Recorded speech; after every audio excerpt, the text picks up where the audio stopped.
So let me ask today a very difficult question.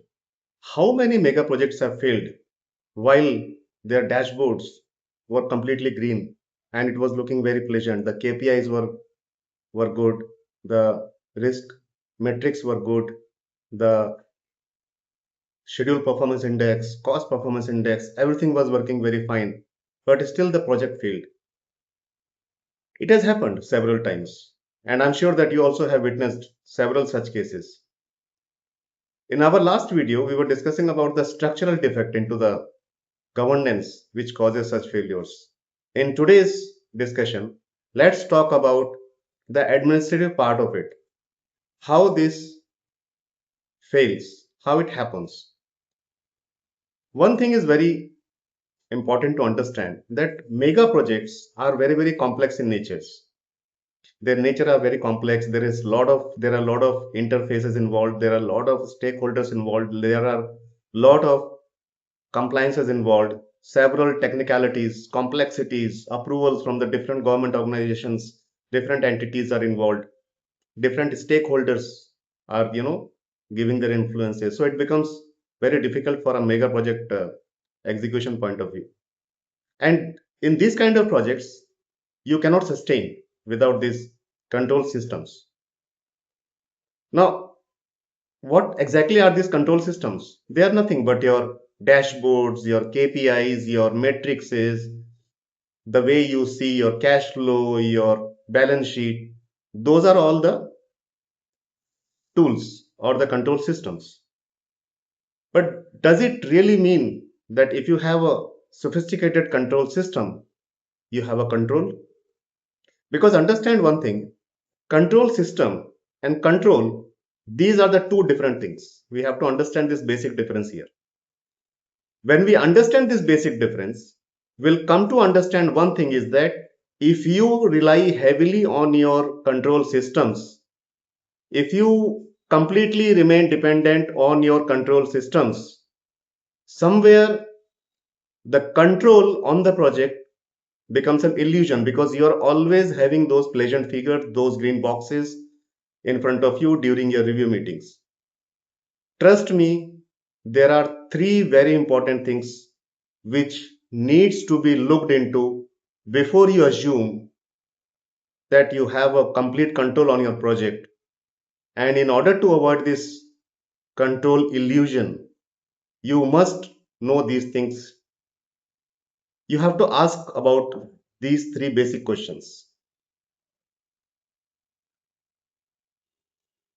When you see the matrix, ask about the assumptions. This is the first point. When you see the matrix, ask about the assumptions. Because matrix can look pleasant, but below the matrix, what are the different components?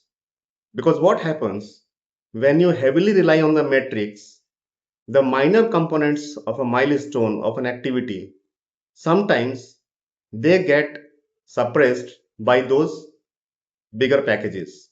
So that is number one we have to understand here. In other words, we can call it as a aggregation suppresses risks.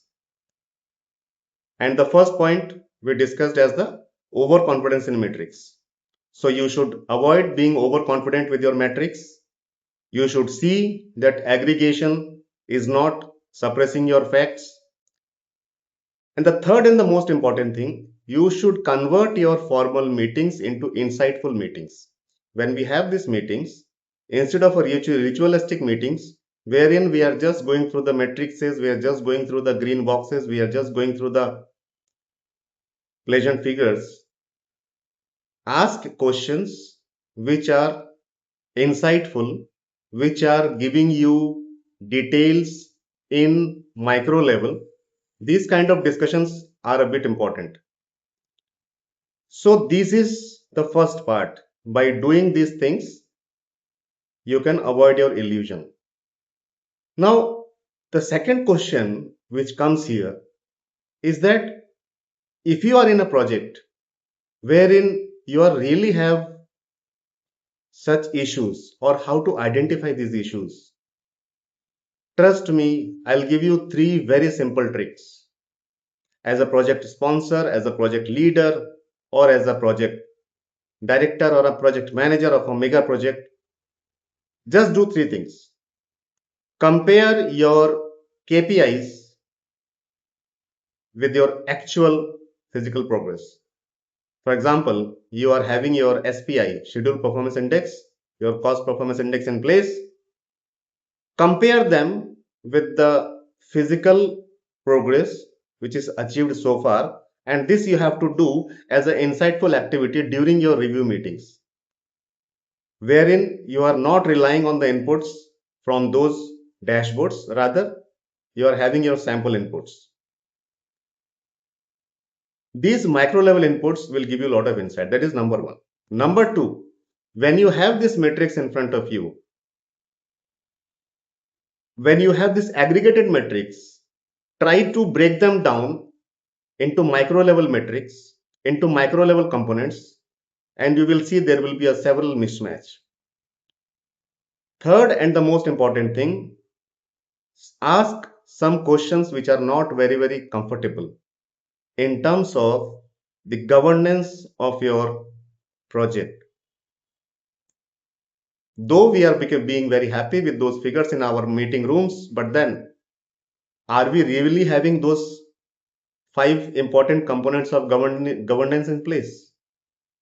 Our teams, are they good with the given responsibility, with the kind of fairness, with the kind of transparency, with the kind of sustainability of your activities of the project? Are we okay with those things?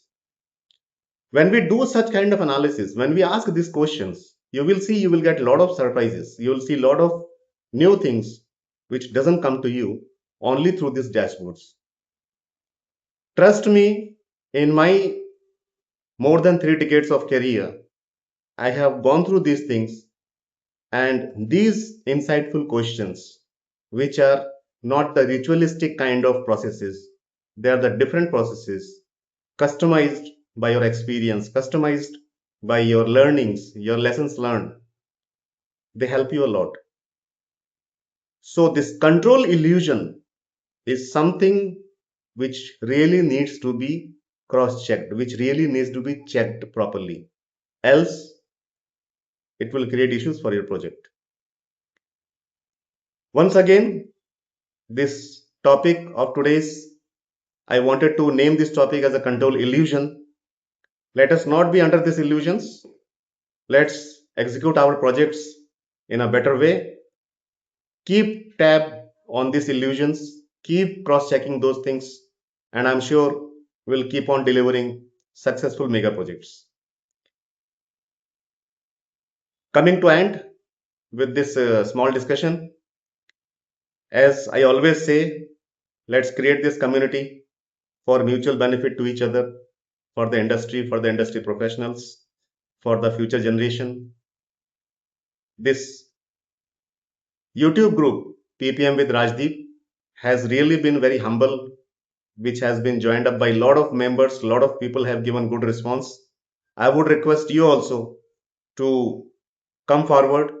Let's join our hands, enrich this community, and have more and more insightful discussions, sharing of ideas,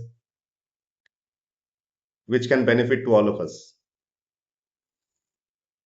With this, I'll take a break here.